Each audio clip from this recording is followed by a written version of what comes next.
Good afternoon, everybody. Let's kick off. We have one session on the syllabus for Mīmāṃsā, but I don't want to rush through this. If we need two, we'll take two. As I keep saying, we kept 2 extra weeks for this, and I've never actually taught. I've never actually just had a course and just to focus on Īśvara. So, first time one's teaching a course, you're not quite sure how it's going to go, how much time. But like I've never studied this text before with students, so I don't really have a clear idea how long it's going to take. So I kept 2 weeks at the end, and we may spill it. We've already taken up one of those, at least one of those sessions, and we may need two for this, or 1.5. Because Dusty actually recorded a lecture for us. It's only 35 minutes. So we could have 1.5 of Mīmāṃsā and then Dusty's lecture, and that would comprise a week's worth of material. Okay, the Mīmāṃsā, we introduced them last week. I don't really want to spend time going over that again. They're the ritualists, remember. They also are staunch Orthodox Vedicists, but they're interested in the older corpus of the Vedas, the sacrificial hymns. They want to perpetuate those hymns just because the Vedas are eternal, and what they enjoin is mandatory, eternally mandatory on human beings. The sacrifice is necessary for the well-being of society, the functioning of the social structures, and also for the ongoing functionality of the universe. That's the belief, that the sacrifice perpetuates, rejuvenates the universe. Now, you may think that's a very pre-modern, simplistic idea. Perhaps it is, but they were formidable philosophers. They excelled especially in meaning and semantics and linguistics, because the Vedas are eternal for them, and therefore words are eternal, and the grammar of the text, the grammar of the Veda is eternal. So they analyzed it meticulously, and so they were really at the background of the amazing grammatical analysis that culminates in the Pāṇini grammar. Pāṇini, the amazing grammarian, I think 3rd or 4th century BC, but don't write that down. Check it on Wiki. And when Western scholars discovered Pāṇini, 2 millennia later, it opened up all new avenues of thinking about language for Western linguists. And in fact, it triggered the whole Indo-European linguistics, the whole sort of field of Indo-European linguistics, which is a very, very huge intellectual enterprise in the sort of late 19th, 20th century. Nowadays, not so many people do historical linguistics, but it was huge back then. So Mīmāṃsā, okay, so what we need to know for our course is they believe the Vedas are eternal. We mentioned this. They don't even like the idea of there being an Īśvara. Even a perfect being speaks the Vedas. You think, well, that's good enough. If it's a perfect being and speaks the Vedas must be perfect. Anything comes out of the mouth of a perfect being must be perfect. No, they're not even going to accept that. Right? Most traditions, their sacred text comes out of the mouth, right? Jesus Christ gives his instructions. It's recorded in the New Testament. Prophet Muhammad receives the instructions from the Archangel Gabriel. So it's sort of coming from God. And therefore, these texts are considered to be perfect, because even though mediated by Jesus or Muhammad, the prophets, they're nonetheless coming from God. So you think that would be good enough, but for the Mīmāṃsās, no. They don't even want to have a God intervene in the articulation of the Vedas. The Vedas are eternal, and therefore they don't accept cyclical creation. All of these these points are going to surface in the material that we're now going to consider. Let's kick right off, and we'll start with verse 42. The Shloka Vartika, which is the great text written by the great Mīmāṃsā Kumarila. And maybe I'll say a little bit more about him the next recording, okay?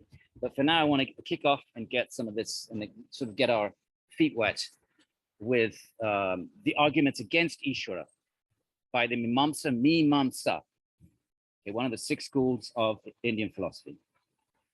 The theory of the accomplishment of the relation of words and meaning.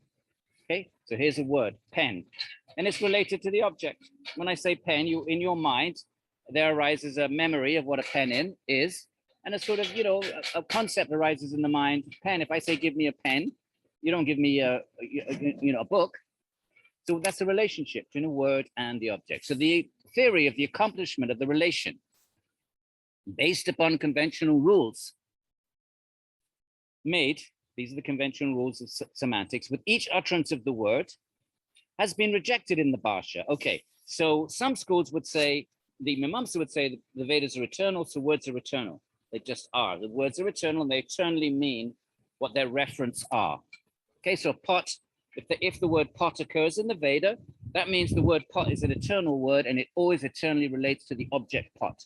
Okay, now other schools, such as Nyaya, the logicians that we're going to get to later on in the semester, are going to say, well, you know, they're also going to agree that the relationship between a word and the object is not conventional. Conventional means we just make it up. We decide, we sit around, right, in the caves, and I don't know, if we imagine a Neanderthal scenario, and we encounter some new object, and Neanderthal, a new animal, and the Neanderthal say, okay, what's that? And then they decide, let's call it a mammoth. And then, so that word is random. It's just sort of arbitrarily selected. Almost all schools of Indian philosophy reject that, at least the Vedika schools. Okay, Buddhists might, you know, accept something like that. But the other schools say Īśvara connects meaning, word and meaning. It's Īśvara who, you know, sort of gives language at the beginning of creation, presents language, and language then contains they would accept not really eternal, because other schools accept cyclicality, but more or less eternal relationship of words and objects. Okay, pot means the pot. But the Mīmāṃsās reject that there's conventional rules. They don't accept conventional rules. They say the words are eternal. What rules? They just eternally exist. And as for the fixing of the relation at the beginning of creation, what I just said. So the Nyayikas say at the beginning of creation, Īśvara fixes the relationship between a word and an object. The language comes at the beginning of creation. And so Mīmāṃsās don't like this. So as for that idea, this cannot be, say the Mīmāṃsās, since we do not admit of any time, the world being eternal and as such having no beginning in time. So they don't accept this cyclicality. So they don't accept that Īśvara at the beginning of every new cycle fixes the relationship between word and meaning, word and object. Okay, now this section then is going to go, that's the introduction to their rejection of Īśvara. They start off by saying we don't even accept an Īśvara who creates language, who indicates what word is going to be connected with what object. You know, pot is going to be associated with the object pot. Now the objection. Remember, there was the objector. Everybody introduces here's an objection. Where's my cursor? Are you with me? We're on, where's the cursor? Oh, it's very sunny here. But if there be such a person as would create the world, okay, Īśvara, of course, is on God, Īśvara. So they're saying if there is a God or an Īśvara who would create the world and then set going the processes of dharma and adharma, okay? So the previous cycle, souls that don't get liberated, they all go into a state of hibernation. We've discussed this. I'm just reminding you, all the karma goes into a state of latency. And in the new cycle, those souls get re-injected into the forms of the world and connected with their karma. Karma means dharma and adharma, pious and impious activities. Good and bad actions create good and bad reactions. That whole process is called karma. Karma means the original act and the corresponding effect. It's a good act, good effect, bad act, bad effect, and of course, every shade of gray in between. When we're talking about black and white, you can fill in an infinity of shades of gray. But to understand gray, you have to understand black and white. If someone says to you, what's gray? What are you going to say? It's a mixture of black and white. So if we understand black and white, we understand every shade of gray. We'll say a little bit more black, a little less white, and we create a particular shade of gray. So that's called dharma and adharma. And please know these words. We'll run into them in the Bhagavad Gita. Dharma is doing your correct duties. People have multiple dharmas. Your professional dharma, that's one set of dharmas. Like your students, your dharma is to do all the reading, watch all the videos, my friends. If you want to be dharmic, you want to do your dharma, you got to do the whole course. And adharma means, oh, you blow it off. Oh, you know, I'm not going to do all the reading. You know, you just listen to the lectures. And that's adharma. So according to you do dharma and adharma, you get the corresponding results. Okay, so karma means dharma and adharma, good and bad deeds. Remember all the shades of gray in between. We're just going black and white here. Good and bad deeds and good and bad reactions, meaning the birth you get in the next life, quality of life in the next life, Are you going to have good access to resources? Are you going to find a good partner? Are you going to be handsome and attract a mate? All of those things is karma. Okay, so I'm wearing glasses. That means I have some kind of bad karma that's caused me that I can't see as well as everybody else. So that's all karma. Okay, so if there is an Īśvara who kickstarts the karma from the previous cycles and connects it to the souls injected into the next cycle, and also the uses and relations of words, and also what we just discussed, sets off language, saying, okay, this sound, pot, is going to be connected to this object, pot. So that's the uses. When uses of language, we use the word pot, so that I say, give me a pot, you're going to give me a pot and not something else. That's the uses and the relations of the word pot and the object. And if there were an Īśvara who put all that in motion for the sake of the world, then such a fact would not in any way vitiate the Veda. This whole thing in quotation is the objector. The objector says, look, we understand you Mīmāṃsās, want to have a perfect Veda. We get it. You want to do your rituals, and why do you think you should be doing your rituals? Because the Vedas say so. Therefore, you want the Vedas to be perfect. We get that, but you don't need to say the Vedas are eternal. You can just say they come from Īśvara, a perfect being. That's the objection, the Purva-paksha. Now you get the response. Here's the reply. We're used to this now, my friends. We've seen this in Vedanta. This is Indian philosophy. You always bring up opposing points of view. You see how this makes it intellectually stimulating and non-dogmatic. Because you're always saying, okay, well, our objectors say this. How do we respond? Surely that's what in pure, real intellectuality is about. You may have a point of view, but you have to defend it and argue for it and then demonstrate logically and through reason and argument, not just through assertion, not just through yelling. You have to be able to defend it against opposing views. So that's the reply, okay? Purva-paksha reply. So, yet this theory is as difficult to prove as an omniscient person. So previously, we haven't read that section. The Mīmāṃsā reject the idea of an omniscient person because the yoga tradition is going to say, not just Īśvara, but even yogis can attain a state of omniscience, not the same as omniscience as God, but an incredible state of expanded awareness. And the Mīmāṃsā have rejected that earlier. We don't have time to look at those arguments. But he's saying it's as difficult to prove as an omniscient person, which they've already discussed and rejected. Hence, we have not admitted it. We Mīmāṃsās, we don't accept it. We don't accept this idea that Īśvara, even though Īśvara may be perfect, he sets language in motion and he triggers off karma, dharma, and adharma, the effects of previous actions in the previous cycle, previous creative cycle. He kickstarts it in the next cycle. I'm sorry if I'm a bit animated. I drank a whole cup of coffee. I'm not used to drinking coffee. And now I'm all jittery. So it makes me talk faster than I should be talking. So I'm sorry about that. I didn't. Someone was making coffee, so my higher self said, no, don't drink it. You're recording a class and you need to be calm. And then I just said, what the hell, I drank it. So now I'm a little bit, but let's forge forward. 45. At a time when all this earth, water, this world, this creation, all, earth and water and all the elements, at the time when it didn't exist, in other words, before creation, what could have been the condition of the universe? As for Prajapati himself, the creator, another word for the creator, don't worry about it, just as plug-in creator, what could be his position and what his form? What kind of a being before creation could have existed? What form did that being have? There's no creation. So how could that being have had a form? What's the form made of? That's going to be the sort of argument we're going to run into. At that time, when no men existed, right, before creation, who would know him and explain his character to the later created persons, right? How do we know about God?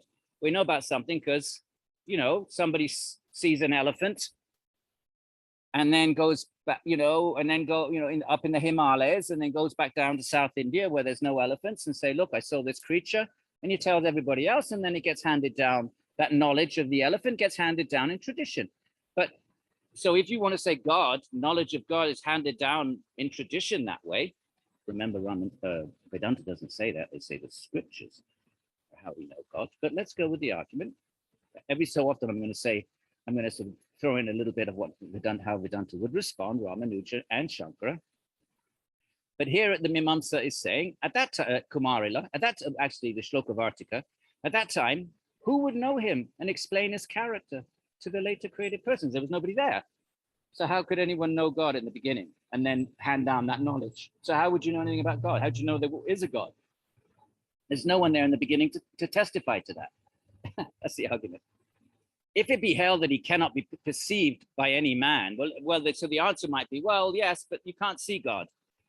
So then they say, okay, if you want to argue like that, there are human senses or material senses, which of course any theist would say, including Vedanta. You can't see him with what they call fleshy eyes of flesh. And of course, Christians and Muslims would say a similar sort of thing.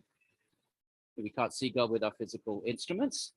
God can only be known through scripture, and then eventually one can go to the kingdom of God and know him in some different sort of way, but not when we're embedded and embodied in these forms. So, but if it be held that he can't be perceived by any man, as Vedanta would say, without perception or cognition of some sort by some person, how can we determine this fact of his existence? If you say you can't see God, well, fine, say that then. But then how do we know God then if you can't see him? If you can't see something, you can't make an inference. Right? You have to have, well, let's not go there. We'll wait for that argument. But here, all he's saying is, without perception, then on what authority do we accept that there is a God? No one's seen him. That's the argument. And these are atheistic arguments. You'll see that many atheists today will say that. How do you know there's a God? Prove it. Can you show it to me? Can I see it? Can you show it to me in the same way I can see this microphone? So these arguments, theistic and atheistic, similar kinds of arguments, they go back to the beginning of human history, my friends. There's always been arguments for God and arguments against God. And obviously everybody makes the decision which side of the fence they choose to sit on. Then again, he says, in what manner do you believe the world to have had a beginning in time? Why do you think it had a beginning in time? Actually, the ancient Greeks and all thought the world was eternal. And Christian philosophers, they borrowed Greek philosophy, but they had to sort of add Greek philosophy onto the Bible, because that's what it means to be a Christian and a Jew and Jewish philosophers.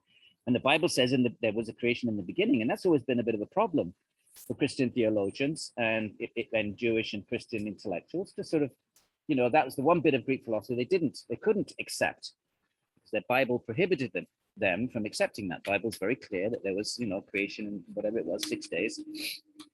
But then when the Big Bang sort of hypothesis emerged, I think that was the 50s or 60s, but don't quote me on that. Somebody can look it up on Wiki. And, send me an email, or I'll look it up in Wiki. Then that was good for Christian scientists, because Big Bang says there was a point, a creative moment. So that was sort of a kind of that Christian scientists were able to breathe a bit of a sigh of relief when the Big Bang hypothesis became accepted, widely accepted. But anyway, where are we? How did it come to be? If he would have said what caused the Big Bang. Kumarila would have said that. If he wants the creation to be the author of this text would have said, Kumarila, what caused the Big Bang? I mean, that really is a big question, actually. It's a metaphysical question. It was before science, before space and time, cause and effect. But you've heard me say a fair bit about that already. So in what manner do you believe the world to have had a beginning in time? If it be held that it is brought about by a desire on the part of Prajapati, just plug in Īśvara here, then since Īśvara is held to be without a material body, how could he have any desire towards creation, right? So before creation, if there were a God in Īśvara, well, God wouldn't have a body, because what's the body going to be made of? Matter hasn't been created yet. Now notice the assumption that a body has to be material. The Vaishnava tradition, Ramanuja's tradition says, no, God doesn't have to have a material body. Why do you say that God has a material body? He has a spiritual body, and therefore he could have existed before matter in a spiritual body. But that possibility doesn't seem to surface curiously, I am actually writing a book on this, doesn't seem to have surfaced either in Western thought or in other Indian schools. But let's put that aside for another day.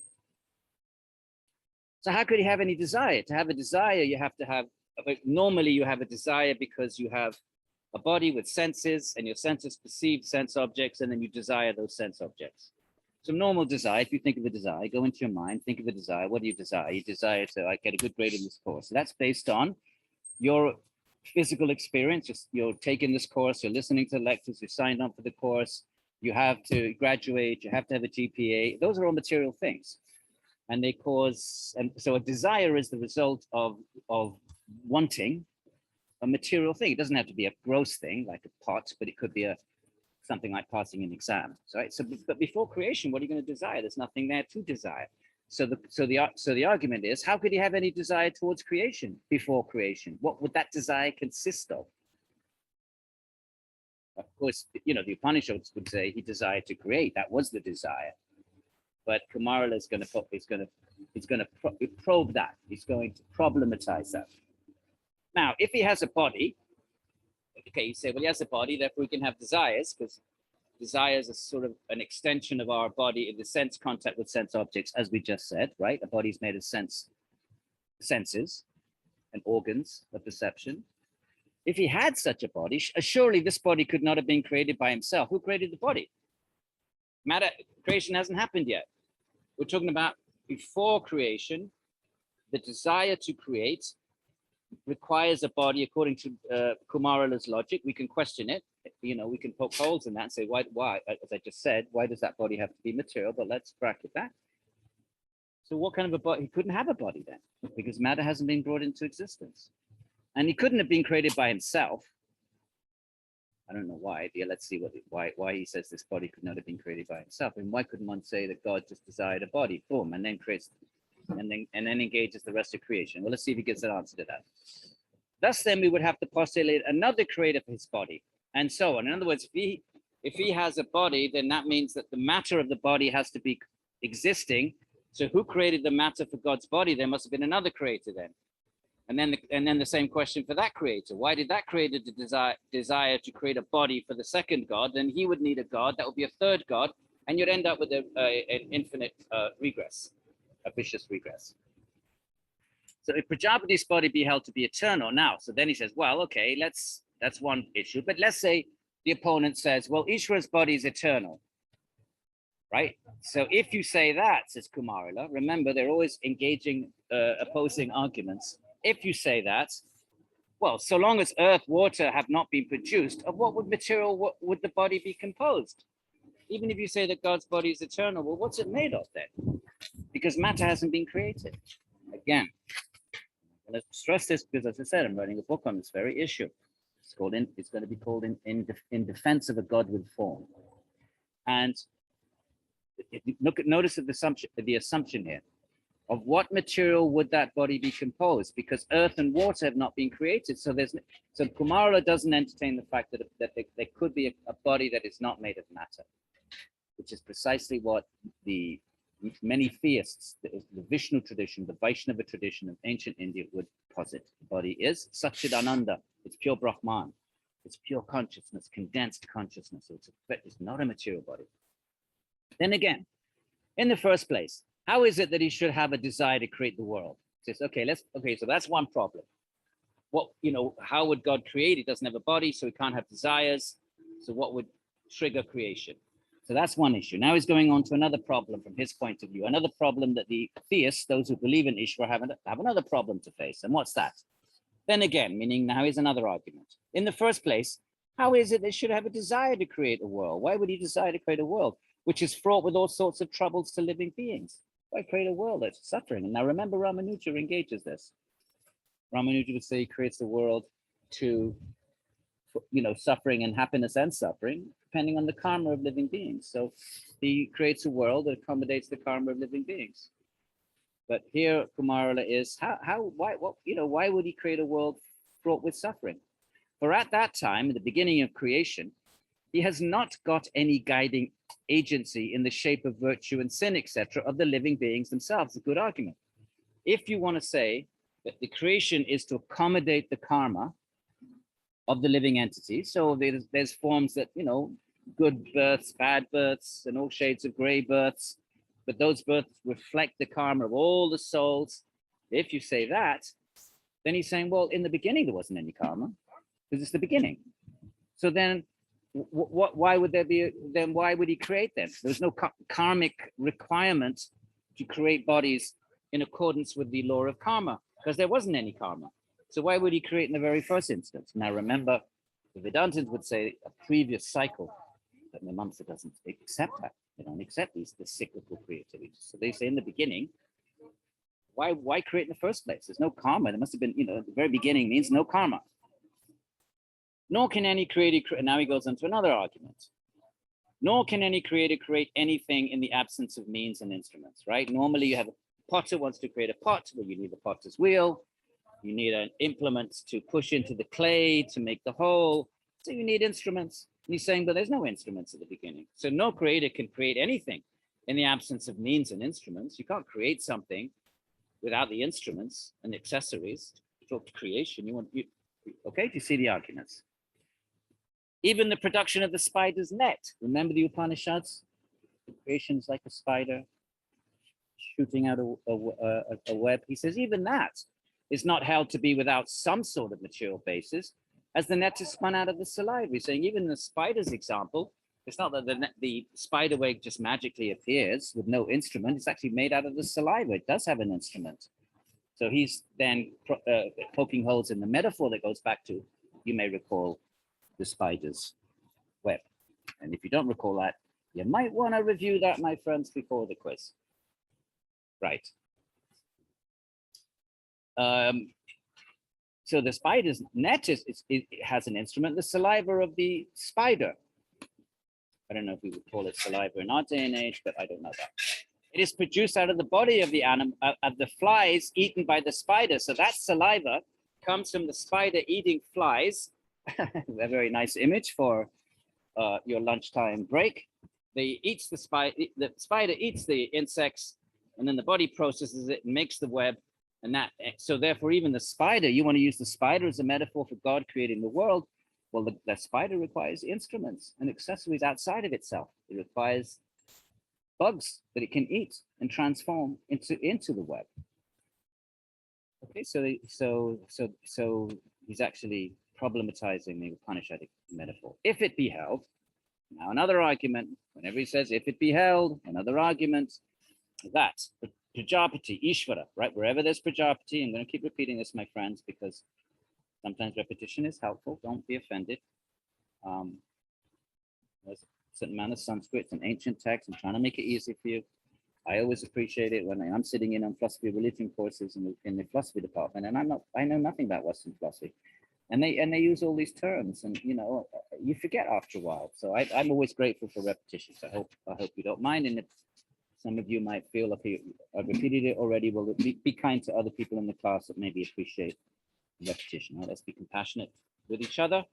So if it be held that Prajapati creates the world out of pity, then we say, in the absence of objects of compassion in the shape of living persons, no pity or compassion could be possible for him, right? If you want to say that Īśvara creates the world out of pity, but pity for whom? There's nothing in it.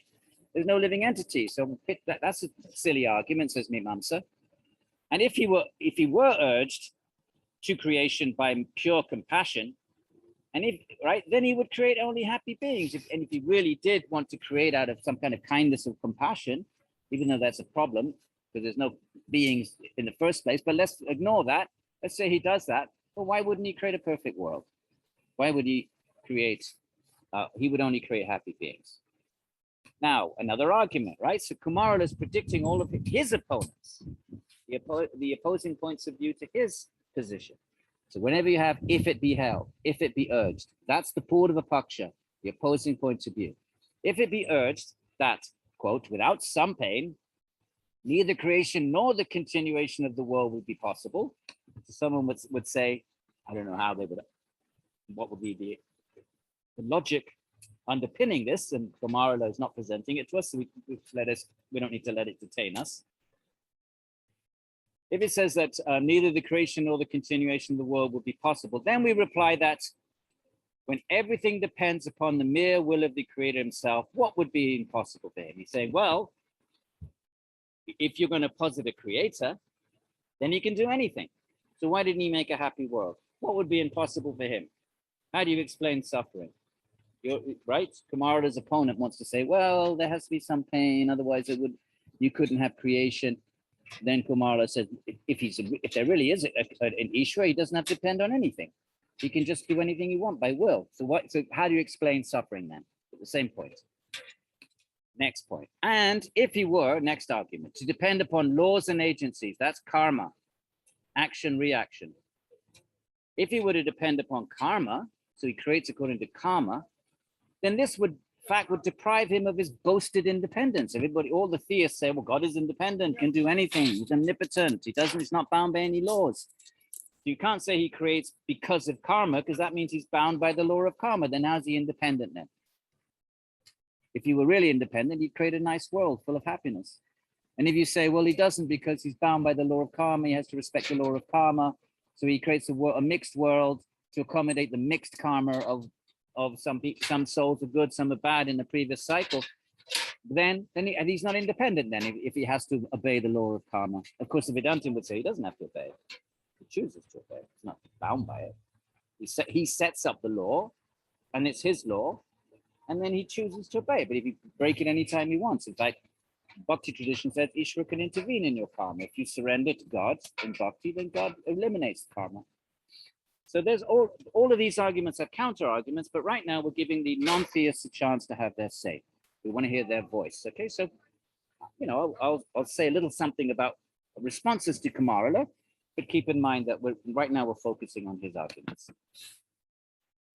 So then, if he were to depend upon karma, laws and agency means karma, then this fact would deprive him of his boasted independence, right? You theists keep boasting God is omnipotent, God is omniscient. But if he's omnipotent, then you can't say he has to abide by the law of karma in his creation. You say he desires to create the world. Will you let me know then? If you say that, then let me know what is the end that what is that end which he desires and which could not be gained without creating the world? What exactly does he want? You say he desires to create. Then why? Why? What does he gain from that which he couldn't gain without creating the world? He's God. He doesn't have to create a world to satisfy some desire of God. First of all, God shouldn't have any desires because he should be completely fulfilled, completely content, and completely complete. But if you say, okay, that he has some end, well, why couldn't he achieve that end just by willing it? Why does he have to create a world to achieve the end?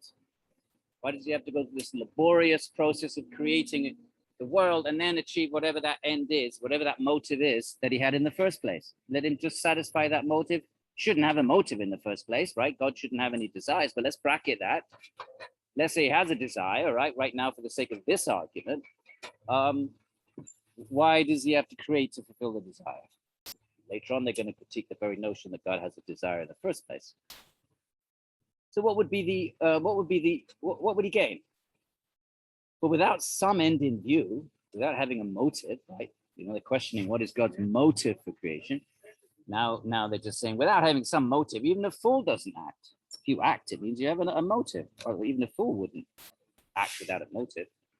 Then if he were to act without any view in mind, if he just sort of acts doesn't have a desire, doesn't have a view, doesn't have a motive, then what would be the good of his intelligence?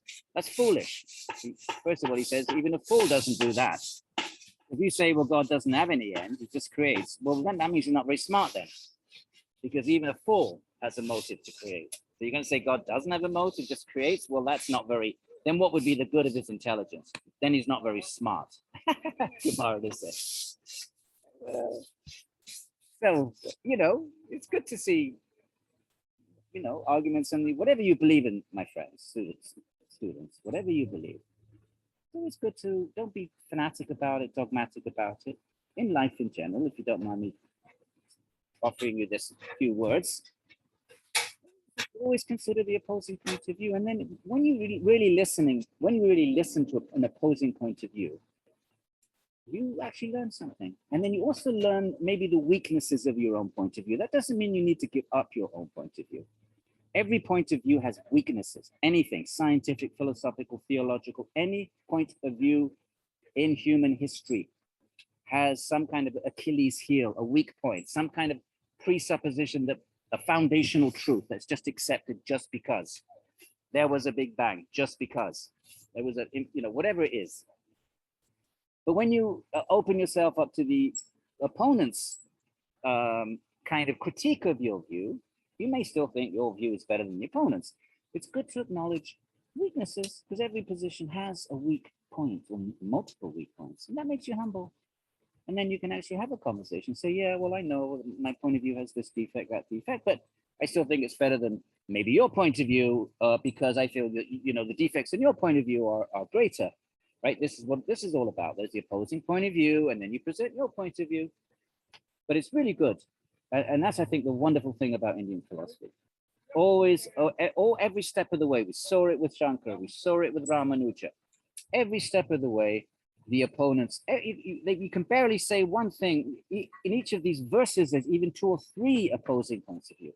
How intellectually rich and non-dogmatic and open-minded and real, and really intellectual is that?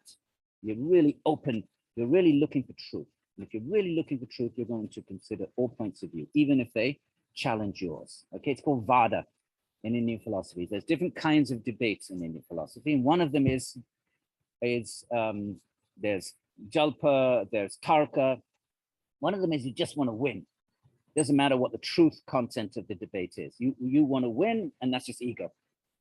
And the other is just wrangling. You attack another person's point of view, you deconstruct it, but you don't actually present your own point of view. That's rejected by Vedanta, those 2 modes. And there's a couple of others that they reject. Cheating, like you actually cheat in the debate. Someone's trying to say one thing and you construe their argument. You try to say that they've actually said something else. So you try to win by unfair means. So there's various forms of debate which Vedanta rejects, right? Just trying to defeat an opponent without just winning, without actually being interested in truth. Number 1, there's called Tarka, there's Jalpa, there's Chala. They all have names. The other is to try to defeat an opponent without presenting your own point of view.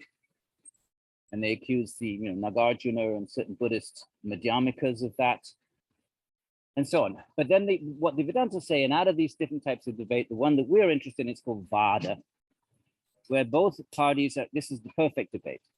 The ideal debate is both parties are actually seeking truth. And if you're really seeking truth, you're going to be open to the fact that maybe you don't have, your position might have weaknesses, or maybe it is a better position. And therefore you're always going to be open to, so that your debate or discussion or dialogue is actually, you're really seeking truth. And if someone points out a defect and you're really seeking truth, you'll be humble and honest enough to accept it and say, yes, my position is defective, and then you might accept the opponent's point of view, or at least accept some part of it. So let's keep going. If the activity of the creator were due to a desire for mere amusement, remember the Vedanta, Ramanuja, why does he create? Leela, remember the word Leela, play like a king. He just does stuff for amusement. He doesn't need to, doesn't desire. It's just playfulness. And it's called Leela. So now Kumara says, well, what's this? What's this? What's all this about then? If the activity of the creator were due to desire for mere amusement, this Leela, then that would go against his ever-contentedness. Don't you theists say that God is perfect? And if you're perfect, you're fulfilled internally. You don't need anything outside of yourself. You don't need to do anything. We do something because we were missing something. We miss something, so we act in the world to gain something. We have some end. Action is triggered by a motive, a Mīmāṃsā. But God shouldn't have any motive, because God should be perfectly self-fulfilled and self-content. So if you say he had a desire for amusement, what is he, bored? Is he bored and he has to create just to sort of while away time, like playing a game or something? Monopoly, right? What do we do? Oh, boring. Well, let's play Monopoly. Is that God like that then? Oh, let me create a universe. That doesn't sound very godly, does it? So he said, if you say that he has a desire for mere amusement, then that would go against his ever-contentedness. Don't you theists? Right, remember, he's an atheist, near Īśvara. Atheism is called near Īśvara. Remember Vada? Vada is a point of view that's seeking truth. So Īśvara Vadins are the ones that accept Īśvara. And the ones who don't, the non-theists, like Kumarala, near Īśvara Vada. Okay, I'm going to tell you more about Kumarala in next class, but I forgot to look up his dates. I want to say 8th to 9th century, but I don't want to record it forever. So let me check a little bit about Kumara, who wrote this text. I think he's 8th, 9th century. I think he may be contemporary, he may be contemporaneous with Shankara. Boy, that was a tongue twister. A contemporary of Shankara. Too much coffee.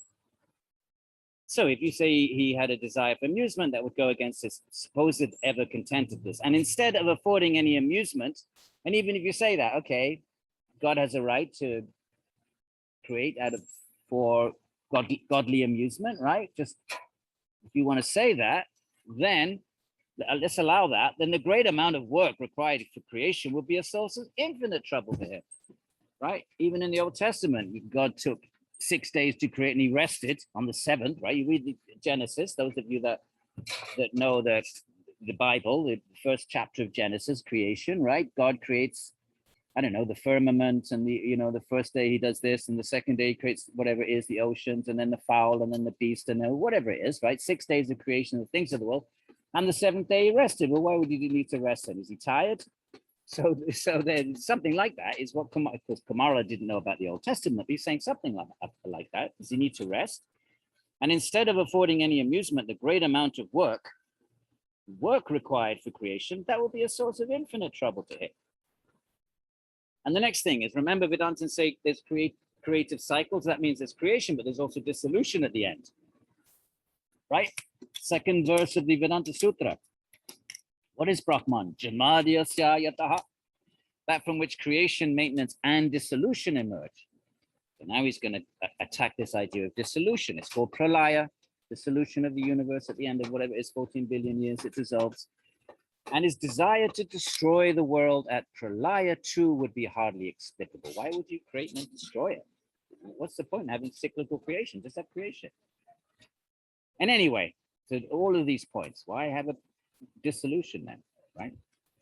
One problem is why create in the first place, but so we've given those arguments, but now let's say, okay, fine, you created. Well, fine, you created, why dissolve it then? What's the point of that? Smashing up everything you laboriously created. And then he goes back to this argument, the old argument that we had above. And above all, such a creator could never be known by anybody. How would he be known? Even if he were known in form. Now notice the way he argues. He rejects a possibility. There's no, he could never be known. But then, and this is typical of Indian philosophy.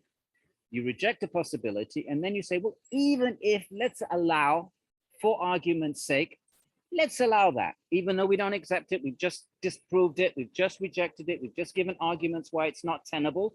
But we've done that. But even if we allow it, still there's problems. Still, you're going to have to face this issue. This is how Indian philosophical exposition goes. So here's an example. Even if he were known in form, the fact of his being the creator could never be known. How would you ever know it? Because at that, and he's going back to the old argument. Because at that time, even if you allow he has a form, a body, because at that time, in the beginning of creation, the infancy of creation, what could the other living beings appearing at the beginning of creation understand? If at the beginning of creation, the souls are re-injected, what would they understand? They'd have no bodies, they'd have no minds yet. There's not been creation of matter to give them bodies. What could they understand about God? They could not understand where from they've been born. They wouldn't know where they came from. Nor could they understand the state of the world prior to creation. They couldn't understand that they'd been in a state of hibernation, because that hibernation means you're fast asleep. You're covered in tamas. And they couldn't understand the Prajapati being the creator, Īśvara. Nor could the idea, right? Let's see how we're making some progress here, my friends. We're doing okay. We still need, I think, another half a session at least, but I'm quite happy. We're chugging along. Maybe I should drink more coffee. Hope I'm not going too fast. Nor could the idea that they would derive from his own assertion with regard to his being the creator be altogether trustworthy. Let's say God tells you, I am the creator, right? So that's his assertion. How would that be trusted? I don't know if you think this is a good argument. Tell me what you think. How could that be trustworthy? Because even though he may not have created the world, he might speak of having done so in order to show off his great power. Seems a bit of a silly argument, but why not? I mean, sometimes silly arguments, you think, actually, yeah, how do I disprove that? It may sound silly, but and you sit and think, wait a minute, how do I respond to that? So how do you respond to that? Let's say, he's saying, let's say there's a God, and he then somehow communicates to the souls, even though we've already problematized that and we've already established that's impossible, but let's allow that. There is a God, and he says to the souls, I am your creator. I am the Lord thy God, right? How do you know he's not lying? How do you know he's trustworthy? Because even though he may not have created, maybe he didn't create the world, somebody else did, or maybe the world's eternal, but this God then tells you, I'm the creator. How do you know? Why would you trust him? He might speak of having done so in order to show off his great power. That's not a logical impossibility, my friends. In philosophy, you have logical impossibilities, like a square circle. That's a logical impossibility. You cannot have a square circle. But other things are not logical impossibilities. It's not logically, you can't bring in a logical refutation of the possibility that God could be a liar. How do you refute that? You don't know. Maybe it's a lie. Maybe it's a demon. Even Descartes said, well, what if God's a demon? Maybe that, maybe he's an evil scientist. It's not logically impossible. Extremely unlikely, but it's not logical impossibility. So that's what he's saying here. He might speak of having created just to show off, like he's bragging. It's something, we can read this with a sense of humor, my friends, but also they're actually arguments that are not so easy to refute. In the same manner, the Veda that would proceed from him would only be doubtful. So if he's a liar, then the Vedas that come out, you Īśvara people want to say that Īśvara pronounces the Veda at the beginning of time. Well, if he's a liar, then the Vedas could be full of lies. So in the same manner, the Veda which would proceed from him, if he was a liar, would only be doubtful, and hence could not be admitted as a sure proof of his existence. And Mīmāṃsā doesn't like this possibility. They don't want any possibility that the Veda is a product of lies. So that's why they maybe another reason why they say it's eternal. And as for that Veda which is eternal, how could it make a mention of facts and processes with reference to the living beings, etc.? And what's he saying there? Oh, he's still rejecting the idea of creation. If the Veda was eternal, but there's no creation in between cycles, then what do the words of the Veda refer to?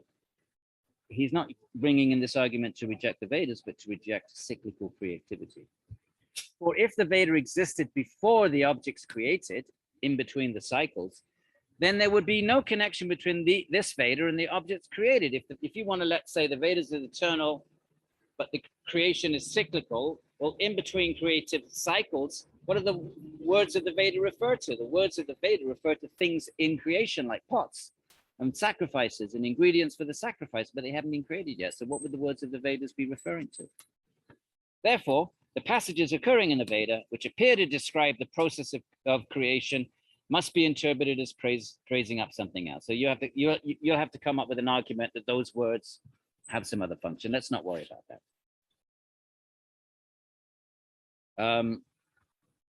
Let's skip the next verse. We're not particularly great arguments. Now, the use of the Mahabharata, the sort of stories of ancient India. The Mahabharata is the great battle. It's one of the two great epics of ancient India. It's the biggest epic ever written in human history. 100,000 verses. And it's the story of Krishna we're going to encounter. In fact, the Bhagavad Gita at the end of the semester is in the Mahabharata. It's right in the middle. It's 750 verses of the Mahabharata. So the use of the Mahabharata too in the matter of Dharma, right? So the Mahabharata is the Dharma text. It's all about Dharma. It's a fantastic epic because Dharma, again, is not black and white, it's shades of gray. And the Mahabharata is all about shades of gray. What do you do when there's a conflict of dharmas? In fact, the Gita is about a conflict of dharma, right? Arjuna has a dharma towards his army to protect them, and he has a dharma towards his guru and grandfather on the other side. He's supposed to worship and honor his guru and grandfather. But that's one dharma. But another set of dharmas is to protect his army, his commander-in-chief, one of the commanders. In order to protect his army, he's going to kill Bhishma and Drona, his guru and his grandfather, because they're going to wipe out his army, and they do. And the only way to protect his army is to kill his own grandfather and guru. This creates a conflict. The conflict, he's supposed to be honoring, worshipping his guru and grandfather on one hand, but he's supposed to protect his army. To protect them, he has to kill those whom he should be pujarhau in Sanskrit. They're worthy of puja. Conflict of dharma. So the Mahabharata is written to sort of, you know, present the codes of dharma and then sort of and sort of discuss what to do in these tricky areas of gray. So the use of the Mahabharata too, in the matter of dharma, etc., is in the form of telling stories. You say it's just stories, you know. The Mīmāṃsās don't even accept them as true, and the Puranas, Shiva and Krishna, they just say, look, these are just stories. They're stories, just like that of the Vedic passages, which seem to mention certain processes, while they only praise certain sacrifice. Even the Vedas have these little stories. He says, but we don't take them literally. They're just meant to sort of, you know, like parables. They're meant to impart higher meaning of how to perform rituals. We don't take, in other words, they were kind of like critical scholars. They were like, you know, non-literalists. They didn't take a literal position on the scriptures. They said, no, these are just allegories. They're just sort of, these stories are just meant to sort of give some other kind of meaning, right? So how does he put it? They only praise certain sacrifices. The stories are just meant to sort of praise the efficacy of the sacrifices. All the stories around, like Yudhishthira's great, huge Ashvamedha sacrifice at the end of the war. He does this huge sacrifice, the horse sacrifice, and it's a big production. And there's a whole story about he sends his brothers around to conquer the 4 directions, and he sends the horse wandering in the Ashvamedha sacrifice. He sends the horse wandering to the neighboring kingdoms, and then the neighboring kingdoms, the horse goes into the kingdom. Now that when the horse, and it's followed by the army follows the horse, and when the horse goes into the other kingdom, then that king has a choice. Either he fights, he tries to get the horse and fights the army, or he accepts the power of the army and says, yes, I'm not going to fight, and gives tribute. And that tribute Yudhishthira wants to use for the performance of this massive, you know, gold is offered lavishly, huge sacrifice. So the point that Kumar is saying, all that story about the horse and all of this and the Mahabharata and the war, it's all just to, it's not real. It's just meant to embellish the value of sacrifice. So that's what he's saying here. So the use of the Mahabharata, that story I just told you is in the Mahabharata, Yudhishthira, the horse sacrifice, is in the form of telling stories, exemplifying and praising of certain duties and sacrifice. Same as the Vedas has the same sort of stories. Therefore, the notion of creation proceeding from Prajapati Īśvara got from these, in other words, the Mahabharata talks about creation, the Īśvara creates. The Puranas are another genre of text where you get the stories of Shiva, the Shiva Purana, Vishnu Purana, and they talk about Shiva and Vishnu as the creators of the universe. He's saying they're just all stories. They're mistaken.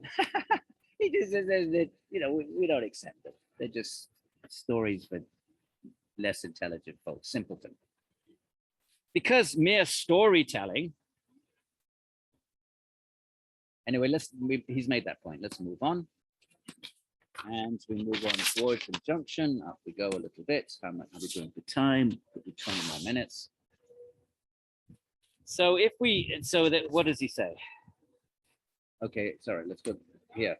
If there were any such thing as the first activity of the Veda, if the Veda is first, let's say, expressed by God at the beginning of creation, by Īśvara, if there were a first beginning of the Veda, towards injunction, right? The Veda tells us what to do. Scripture tells us what to do, whether it's a Bible or the Quran, it tells us what to do. So if there were a first origin of that, even if it was Īśvara himself, this would mean that the Vedas had a beginning. Then we could never have an idea of the fact of it's not being composed by anybody, but being an eternal in itself. Mīmāṃsā wants to say it's eternal, not that it was articulated by any being, even a godlike being. He says, so we don't accept these stories of creation.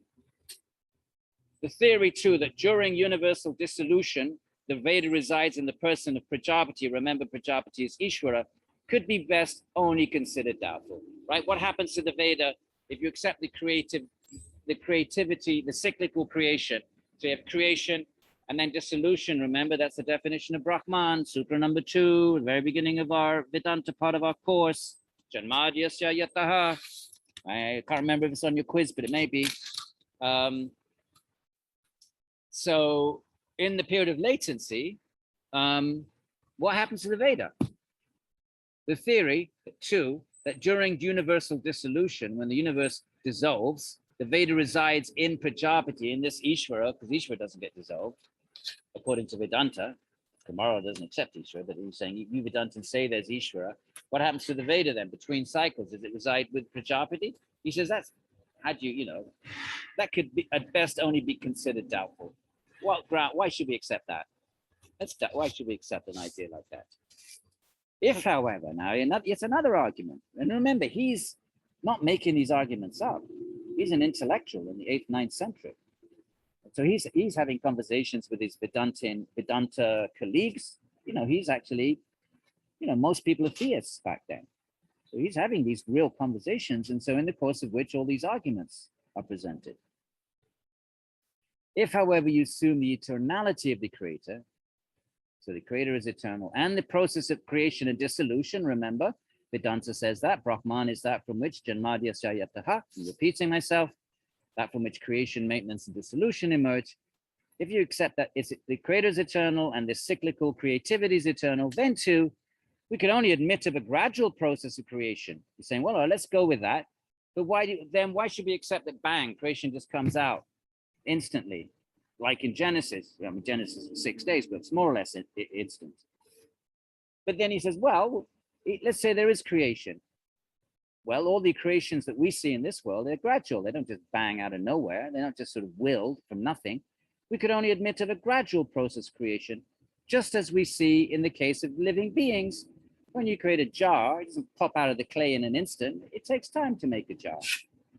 So he's giving these arguments that, and we'll see Nyaya is going to say that God's relationship to the world is like the potter to the jar.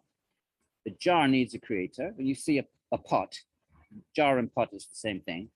When you see a pot, you don't just think it's self-manifest. You think there must be a creator. So they say when we see the world, which is infinitely more complex than the pot, then in the same way as we infer a creator for the pot, we infer a creator for the world. It's a bit like William Paisley's argument. I don't know if it's William, but Paisley, I don't know, 18th, 19th century theologian, or maybe earlier, the watch argument. If you're walking along the beach and you see a watch, you don't just think it's just sort of molecules randomly assembled together. You assume there's a watchmaker. So it's called the watchmaker argument. So therefore, this world is like that. So, but he says, okay, let's say you want to take that logic. The world must have a creator, but then how long did it take to make the watch? It didn't just pop out of nowhere, or the pot. So then we could only admit of a gradual process of creation, just as we see in the case of present living beings creating the jar here, meaning a pot. It's just his way of kumbha, of translating the Sanskrit. Okay, so jar, I've been using the term pot up to now, but you could call it a jar. The translator gets to choose how they want to translate it. And as for a pralaya, that's the period in between two creative cycles, right? Cyclical creation, period in between. Pralaya is the name of that. In the form of universal destruction, we find no proofs of admitting. How do you prove? Well, what proof is there that the world's going to dissolve at the end? Like there's a reverse Big Bang. Some physicists have spoken in the past about reverse Big Bang until they discovered actually it's accelerating. So now some people might say, well, it's still accelerating, but at some point it might slow down, and others might say, well, how do we know it's been going for 8 billion years or whatever, so why couldn't it just keep accelerating forever? So there's no way of answering that question. But both points of view could be possible, right? We don't know, we can't subject that to experimentation. So we have no proof for this, that there's going to be this destruction at the end. And now he said, and even if we accept it, remember, that's how you argue. So we don't accept it. There's no proof for it. But even if you did, nor could such an action of destruction on the part of Prajapati serve any useful purpose. What's the point in destroying the universe and then having a latent period and then creating it again? What is the point of that? And for such souls as have the load of actions, right, karma, they're trapped by their karma, so they have a load of karma that they haven't experienced yet, right? Karma meaning dharma and adharma, right? Dharma means righteous behavior upon them. As for them, There can be no existence during which there is no enjoyment of their results. If they have their karma, why would they remain in a latent period between cycles? How can that, how do you make that work? How can they exist without their karma? Of course, the Vedantins would say they exist in a state of like deep sleep and hibernation. But Kumara is problematizing that. How would they exist? There's no, how can there be how can they exist without being connected to the results of their work, which means that they would have to have bodies to experience those results. Nor can the results of one action be restrained by another action. Right? So in other words, your actions can be restrained by God. God can interfere with your karma, which means you act and you're supposed to get a result, but God can intervene. So and he says, as held by the Vaisheshika school, right? The atomists, we encountered them in Ramanuja. We said atomist is not a good word for them, but more like the particleists, because they accept these ultimate realities made of infinitesimally small particles. And it's not possible, and he's saying, how can one result of one action be restrained by another action? There'd be a conflict between the law of karma and God's will. And it's not possible for all actions to continue to remain devoid of their results. In other words, in between the cycles, the souls in the previous cycle, they haven't been liberated, so they still got caught by their karma. So they have all these seeds of karma they haven't experienced yet. Well, what happens to the karma in this period of latency? It can't just remain latent as well, right? He's saying, how is it possible for actions to continue to remain devoid of their fruits? That karma is demanding. It's like gravity. It's a force that requires the act to be connected to the effect. You can't just put that whole process on hold for another 14 billion years or whatever it is between cycles. Nor is there any single action, the result of which could be the non-fruition of all other actions. Yoga would say, and Bhakti would say, just by surrender to God, you can eliminate all your karma. So by that one action of complete and utter surrender to God, God removes your karma.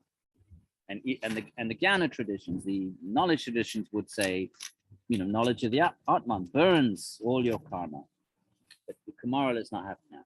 He's saying there's no single action, the result of which could be the non-fruition of all other actions. There's no one act that's going to destroy all of the karmic consequences of millions and trillions of other actions. And which single action would thereby keep the other actions in check in this period of latency? Let's say that they are latent. Let's say that karma is kept latent.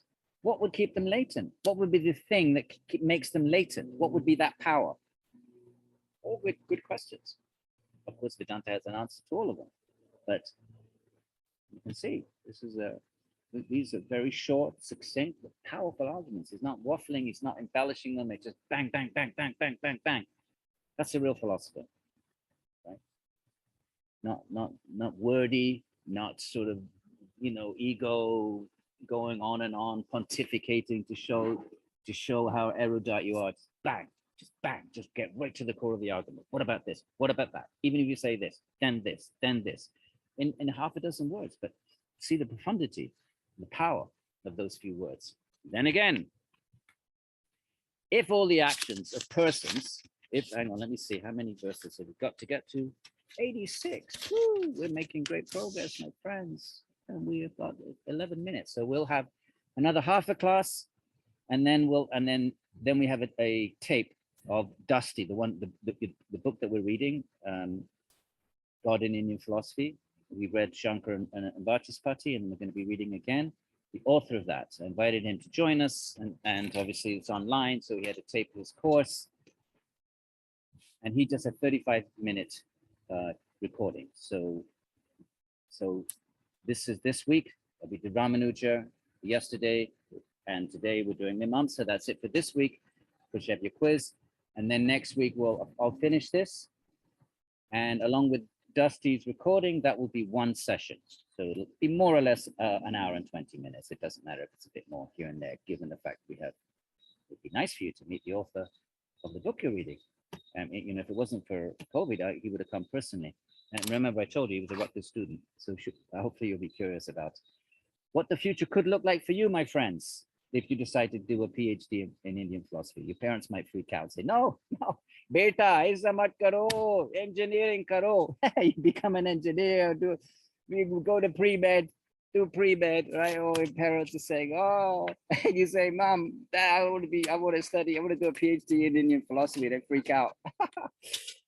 But you become a very distinguished professor, and then your parents will be happy. So you can tell them, you can show them the clip and say, well, look, he did it. He's a Rutgers student, did a PhD. Look at him now, writing books, very respected, and a professor. So anyway, hopefully it'll be interesting for you to meet him, obviously online. Right now, so what single action is going to keep all the karma in check? 71. Then again meaning, and here's another problem for you Vedanta people, you Īśvara believing people. Here's another argument. Then again, if all the actions of persons were to be destroyed at dissolution, let's say you destroy them all at dissolution, then no future creation would be possible. What would trigger the next creation? If you're saying karma triggers the next creation, but you can't say that and then say karma is destroyed at the end of the previous creation, there's no karma left then. So what triggers the next creation? So you can't say that karma is destroyed at the dissolution, because then there'll be no future creation. For under the circumstances, if actions were destroyed, what could be the means of bringing out those actions out of their latent state? Okay, maybe not destroyed, but let's say they're latent. It's two different things. Maybe there's a problem with the Sanskrit translation here. Maybe destroyed is too strong a word. Let's say suppressed. I'm not sure. I don't have the Sanskrit. I could check for you. Doesn't matter. But let's say they're latent. Okay, this argument we can make, we can use. What could be the means of bringing out those actions out of their latent state, right? There's creation, beings act, they generate karma.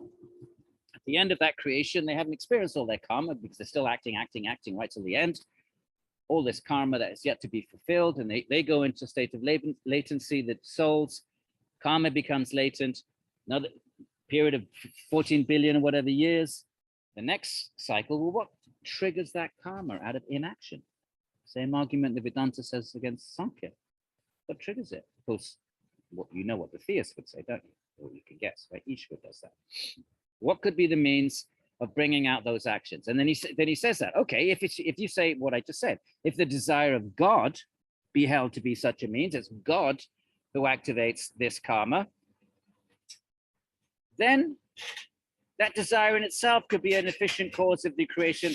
Then if God's desire is, well, why do you need karma then? Let God's desire be the only thing. Why introduce this other entity, karma?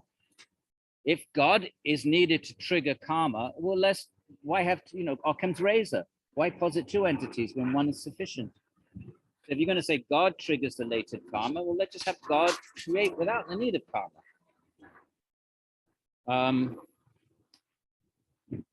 So if the desire of God be held to be such a means of activating latent, hibernating karma, then that desire in itself could be an efficient cause of the creation. You don't need karma. And if creation were dependent upon God's wishes, it will be useless to assume the agency of act. Then you don't need dharma. When he says dharma and adharma, that's another way of saying karma. The law of karma, the law of action and reaction. Right? Good results for dharma, dharmic action. Right? Dharma means righteousness, dutifulness, doing your duties. Adharma means the opposite. So why do you need karma? Let's just have God's wish. And then you go back to the old argument. And then if it's just God's wish, why would he wish to create a world of suffering? So it loops back into a previous argument. And it's not possible for God's desire to be produced with any cause. And let's say it's God's desire. What would cause that desire? You can't have a desire without a cause. There has to be a cause. What would that cause be for God desiring creation? That again loops back into the arguments that we had at the beginning of this section. Okay, so he's sort of articulating this same argument, but now he's situating it in a different sequence of argumentation. So it is not possible for God's desire to be produced without any cause. Any desire has a cause. If there be any such cause, right? Remember the argument back then was, well, what's the cause of creation? What's triggering that? If there be any such cause of the production of God's desire, then that could also be the cause of the production of the worldly elements also. If you say there's a cause for God's desire, Well, let's get rid of God and just say that cause causes creation by itself. Why does it have to go through the intermediation of a God? There's a cause, let's call it X, which triggers a desire in God to create. Well, if a cause can trigger that desire in God, in some way that cause is controlling God, or exerting power over God. Whatever the cause of God's desire is, let's call it cause X. Well, let cause X just create if it has that kind of power that it can affect God, well, it must have the power to create the universe by itself. Why do you need a God then? That's the argument. So if there be any such cause for the production of God's desire, then that could also be the cause of the production of the worldly elements.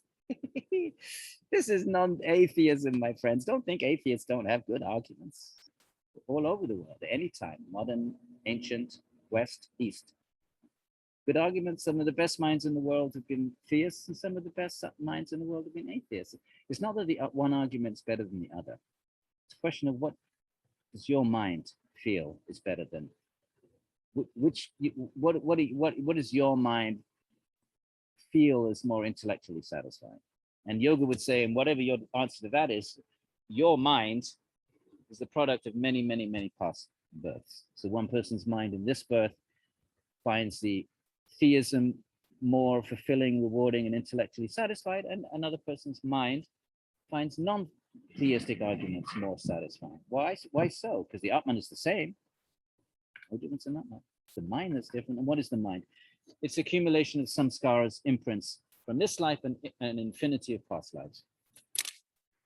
So therefore, if you feel you're theistically disposed, some of you non-theistically disposed, remember that's not a function or a quality of the Atman. It's a quality of the mind, which is a prakritic overlay, and the mind functions according to its samskaras, its imprints of experience in this life and past lives. It's those experiences that accumulate together and cause one person to feel more intellectually, maybe emotionally, maybe culturally, maybe in many ways, comfortable with theistic points of view, and another person non-theistic. Okay, I think we're getting to a point where I want to stop right there because we're moving into another argument and we've only got 3 minutes. So let's stop sharing, but boom. How do you like it, my friends? So this is a course in Indian philosophy, and it's focused on God, and it's not focused on one school. And so that we're looking at the schools that accept God, and we notice how the Vedanta lay a lot of stress on scripture. They accept some of these arguments. Yeah, you can't know God. Maybe God is a demon. Maybe by inference you can't know. Remember Ramanuja in the beginning? Sure, inference can tell you, rational thinking can tell you there must be an intelligent cause, but you don't know what the nature of it is. Maybe there's two. Maybe there's a bunch of things. Descartes said maybe it's a demon, like Mīmāṃsā says. How do you know that's trustworthy? We don't really accept that. Yeah, we don't know. Only scripture can tell us that. Mīmāṃsā would then attack. Mīmāṃsā is a bit of a problem there because they accept scripture, not the same. They're not interested in the same scripture, the Upanishad portion. They want the old Vedic portion, but they have to accept the whole thing. So notice that they're not arguing based on scripture because they accept the Upanishads. And so they can't say, well, why should we? The Buddhists could say, well, why do we accept all scriptures? We don't accept all scriptures. Some Brahmin made it up, right? Some Brahmin just sat and made this stuff up. Like Marx would say. Marx said, well, religion is written by those who have power, who control the means of production. But the Marxists can't say that, they accept scripture. So we notice how Vedanta might accept some of this, but we've had some of their arguments, right, against it. But they would say only scripture tells us about the nature of Brahman. Okay, so how are we doing for time? We are 1 hour and 18 minutes, and we'll just proceed next week. I don't have anything to say other than I wish you a pleasant rest of the day. And I think we're going to have lovely weather tomorrow. I think it's 80 degrees. So it might probably be the last real burst of good weather. So if you have a chance to sit outside, maybe even get to the Jersey Shore, or, hope you have a great weekend.